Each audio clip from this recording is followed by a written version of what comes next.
मैं और मेरा भाई नदीम एक साथ यूनिवर्सिटी में पढ़ते थे और अपनी खाला के घर में ही क़याम पजीर थे।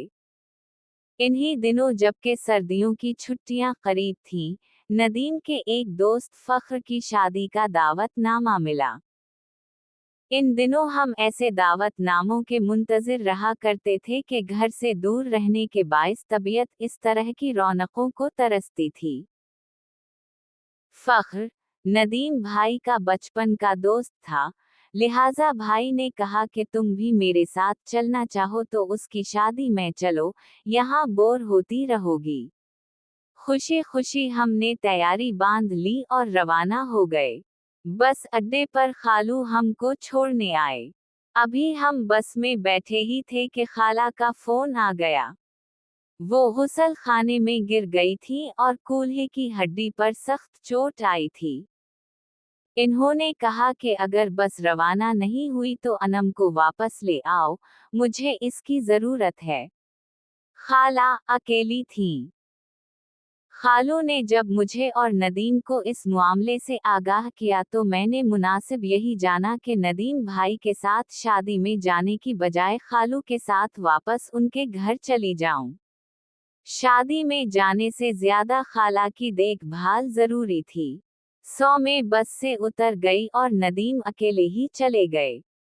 उस दिन थोड़ी देर के लिए बस में बैठी थी तो मैंने देखा था कि मेरे बराबर वाली सीट पर एक शादीशुदा जोड़े के साथ एक नौजवान लड़की भी बैठी हुई थी जो कुछ अफसुर्दा लगती थी। तब मैंने भाई से कहा था, मुझे लगता है ये लड़की किसी मुसीबत में है और इन मियाँ बीवी के साथ नहीं है जिनके बराबर में बैठी है, क्योंकि बार बार घबराई हुई नजरों से देख रही है। तभी नदीम ने कहा था, तुम उसकी तरफ मत देखो और अपने काम से काम रखो, इसके बारे में सोचने की हमको जरूरत नहीं है। नदीम भाई सफर पर जा चुके थे और उनको गए 2 रोज बीत गए थे।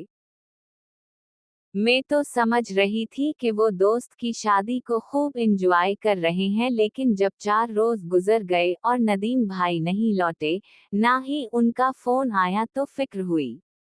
खालू से कहा जरा घर फोन तो करें, कहीं भाई अम्मी से मिलने तो नहीं चले गए। फोन किया, नदीम भाई ने ही उठाया। बोले मैं शादी में शरीक ही ना हो सका और इधर चला आया। कुछ मामला ऐसा बन गया था। आऊंगा तो बताऊंगा। जब 2 रोज बाद पहुंचे तो ये हाल दिया कि अनम तुमने सही कहा था। वो लड़की जिसको तुमने मुसीबत ज़दा कहा था वाकई मुसीबत में थी। मेरे लिए वो मुसीबत हो गई, दोस्त की शादी में भी ना पहुंच पाया और थाने पहुंच गया। कैसे भैया, ये जरा तफसील से बताइए ना। मैंने तशवीश ज़दा बोकर पूछा। जब बस चलने लगी, मैंने अखबार की वरक गर्दानी शुरू कर दी। काफी देर बाद एक गांव के स्टॉप पर बस रुकी तो वो नया शादीशुदा जोड़ा वहां उतर गया। मैं अखबार का मुताला खत्म करके नजर दौड़ाई तो वो लड़की बेचैन नजर आई। अपने साथ बैठे मुसाफिरों के उतर जाने से काफी बेआरामी महसूस कर रही थी, जैसे उसने लाशूरी तौर पर इस जोड़े की पनाह ली हुई थी और उनके उतर जाने से गैर महफूज हो गई थी। नदीम भाई ने मजीद बताया था कि जून ही बस दोबारा चली, वो लड़की फौरन ही उठी और उनके पहलू में खाली सीट पर आकर बैठ गई कि जहां मैं पहले थोड़ी देर को बैठकर उतर गई थी। इस लड़की ने अपने और मेरे भाई के दरमियान सीट पर अपना छोटा सा बैग रख लिया। यूं फासले की एक हद कायम करके उसने मेरे भाई पर भरोसे का खामोश ऐलान कर डाला था।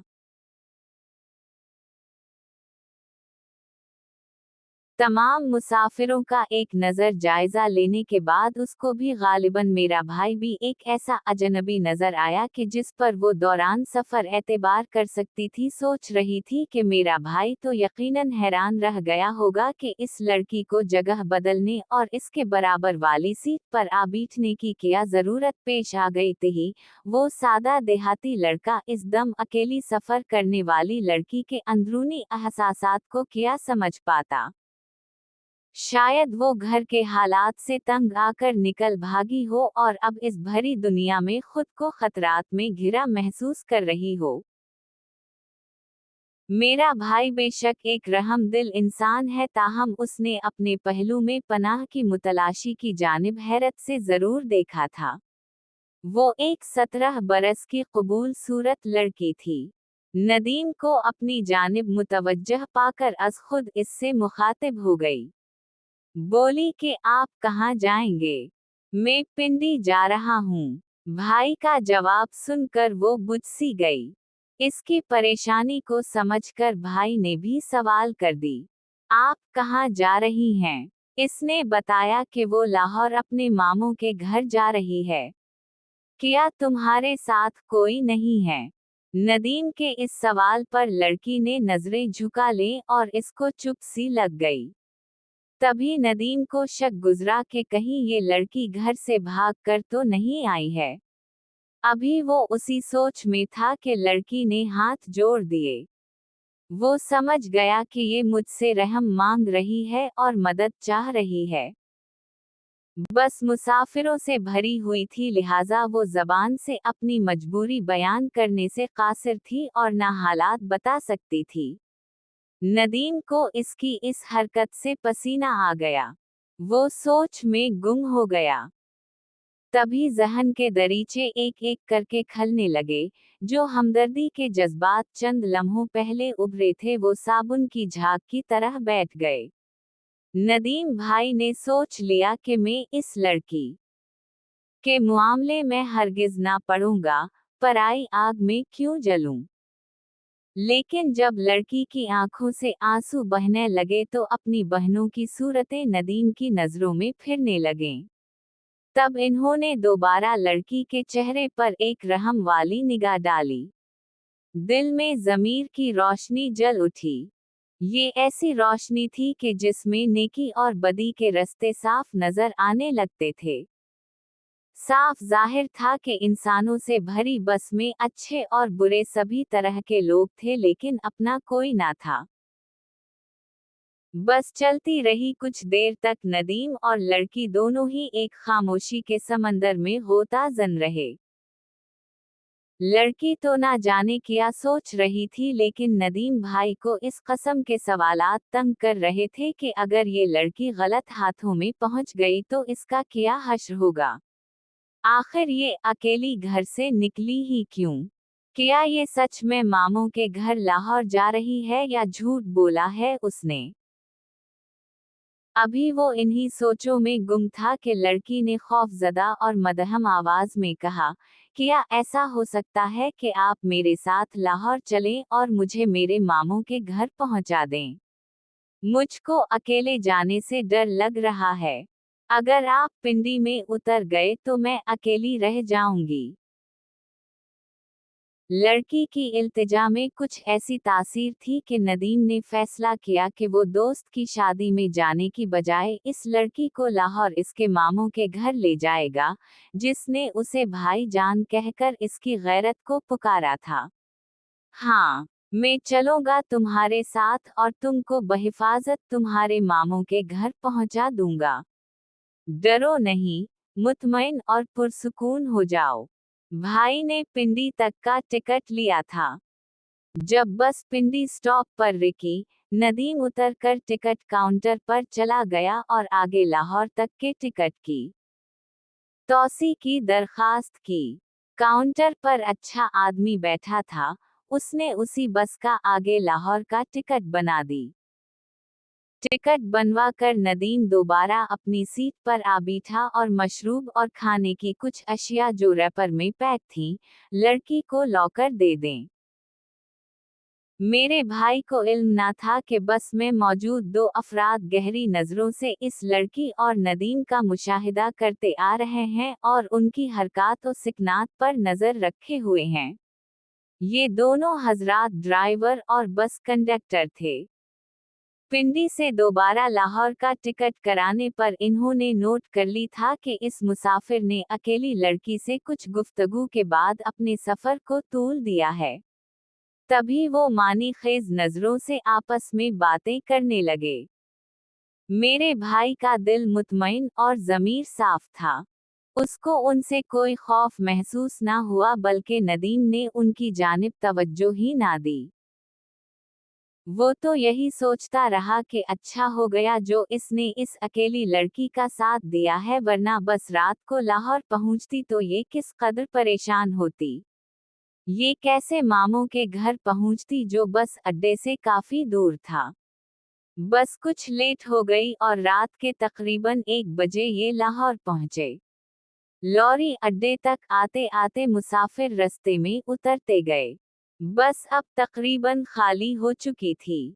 ड्राइवर ने उसको लॉरी अड्डे से बाहर ही रोक दिया और नदीम भाई के पास आकर कहने लगा, ओ मिस्टर, अब तुम यहाँ उतर जाओ। खाली बस को हम यहाँ से ही गैराज ले जाएंगे। नदीम को गुस्सा तो बहुत आया, क्योंकि अड्डे पर तो सवारी मिल जाती है। बीच रास्ते किसी रिक्शा टैक्सी का उस वक्त आसानी से मिलना भी मुश्किल था। घाट कंडक्टर समझ गया।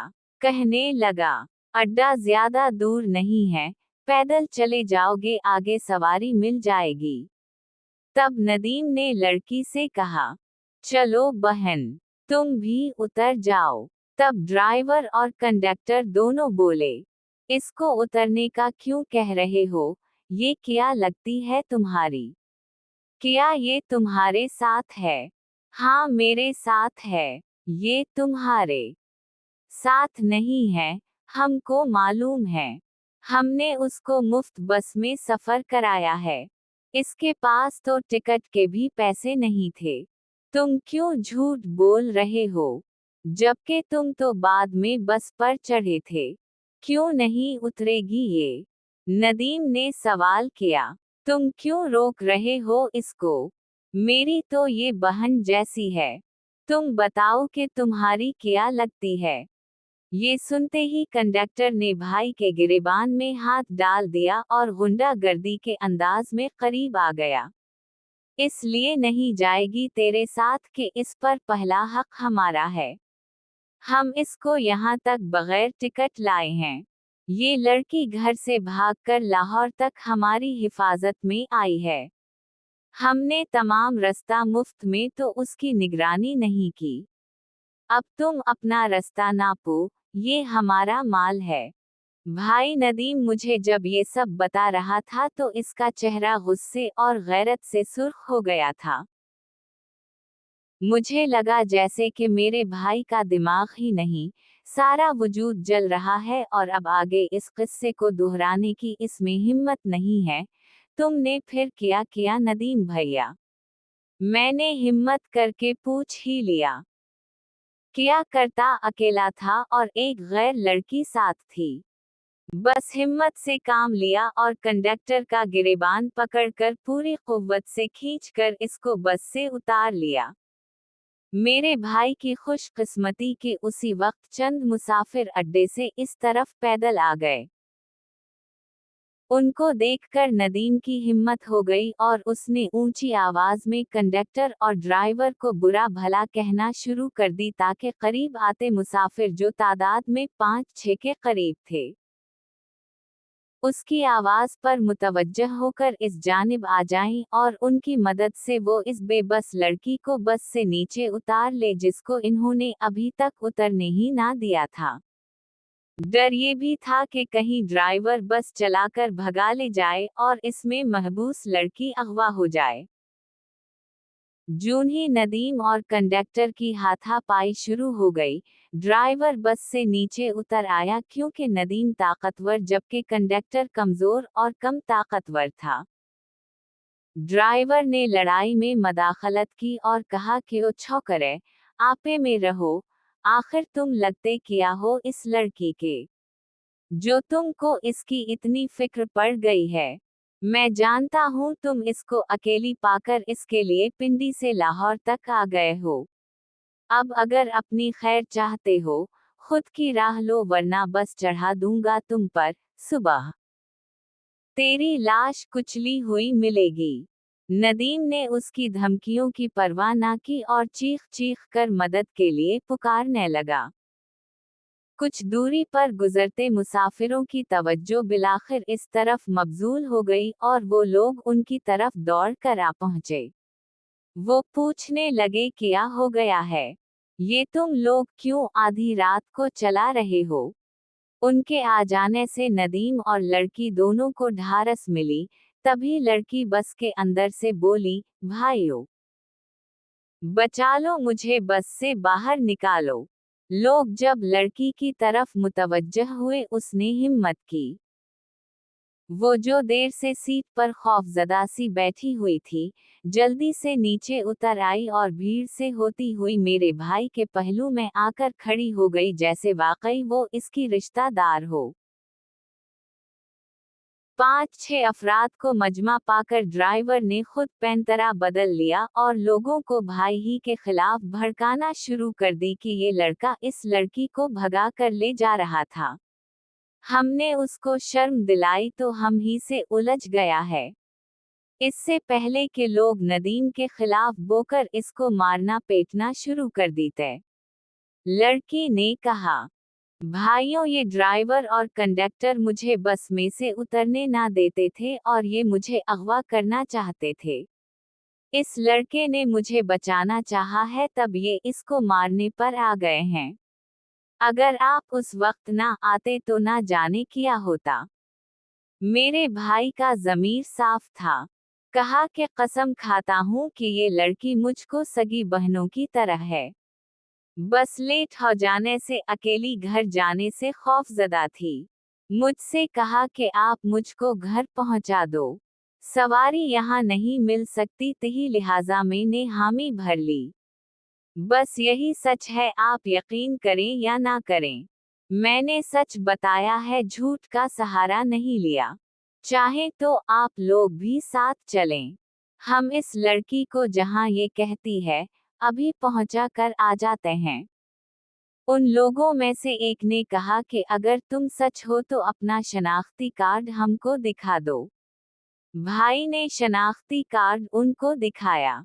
वो मुतमईन हो गए। नदीम ने मजीद कहा कि मेरे पास कॉलेज कार्ड भी है, आप रख लें। मैं एक जिम्मेदार घराने का फर्द हूँ, ऐसी वैसी हरकत नहीं कर सकता। हमारा काम तो लोगों की मदद करना है। जो कुछ कर रहा हूँ एक मुसलमान की हैसियत से कर रहा हूँ। घर में इस लड़की जैसी मेरी भी बहनें हैं। ये झूठ बोल रहा है, अब डर की वजह से गलत बयानी कर रहा है। भाई ने लोगों को समझाया, मगर उनमें एक दो अभी तक गौमगू में थे। एक ने कहा कि पुलिस के हवाले मुआमला कर दें, वो खुद देख लेंगे कि झूठ किया है और सच किया है। नदीम भाई से और कुछ ना हुआ तो कहा कि हाँ बेशक ले चले मुझे और इस लड़की को पुलिस स्टेशन, लेकिन मैं हरगिज उसको इन गुंडों के हवाले ना करूँगा। मजमा में से एक शख्स आगे बढ़ा। इस बुजुर्ग ने कहा कि बेटा, तुम्हारे लहजे से अंदाजा होता है कि तुम्हारे इरादे नेक हैं, लेकिन लड़की को उस वक्त पुलिस थाने ले जाना दुरुस्त बात नहीं। बिलाखिर ये किसी घराने की इज्जत है। भैया कब ये चाहते थे कि लड़की पुलिस वालों के हथे चढ़ जाए। कहा, ठीक है तो फिर ये बस ड्राइवर, कंडक्टर और आप में से दो एक साथ चलिए। हम सब मिलकर चलते हैं और लड़की को उसके मामों के घर पहुंचा आते हैं, जहां का पता ये बता रही है। लोग नदीम की इस तजवीज पर दूर हट गए। कहने लगे, हमको और भी काम है, हम ज्यादा इस मामले में नहीं उलझना चाहते। कंडक्टर को साथ ले जाएं ताकि शक उनका दूर हो जाए। हम यहाँ ड्राइवर के साथ रुकते हैं और कंडक्टर की वापसी का इंतजार करते हैं। इन्हीं लोगों ने एक टैक्सी पकड़ी, मुझे लड़की और कंडक्टर को इसमें सवार करा दिया और जमानत के तौर पर बस ड्राइवर का शनाख्ती कार्ड अपने पास रख लिया। हमको लड़की के बताए पते पर रवाना कर दी। गर्ज ये कि इस रोज जबकि आधी रात गुजर चुकी थी, सारी दुनिया सो रही थी और नदीम भाई एक नेकी की खातिर जिंदगी दांव पर लगाकर लड़की के बताए पते पर जा रहे थे। जैसे ही वो इस पते पर पहुंचे, लड़की ने घर पहचान लिया। कॉल बेल दी। कुछ देर बाद एक अधेड़ उम्र शख्स ने दर खोला। अपनी भांजी को दो अजनबी मर्दों के साथ आधी रात के वक्त देखा तो इसका पसीना बह निकला।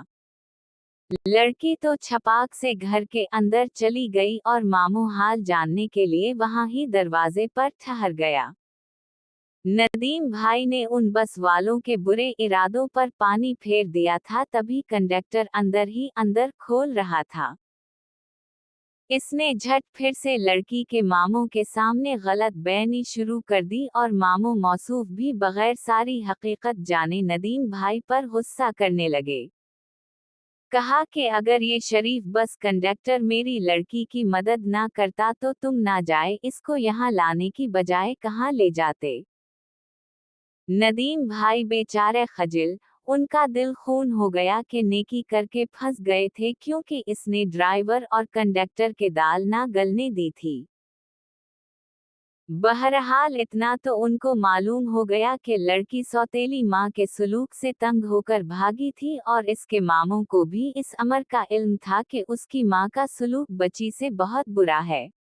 वो पहले भी एक बार घर छोड़कर पड़ोस में जा छपी थी और उन लोगों ने इत्तला फोन पर उसके मामों को दी थी।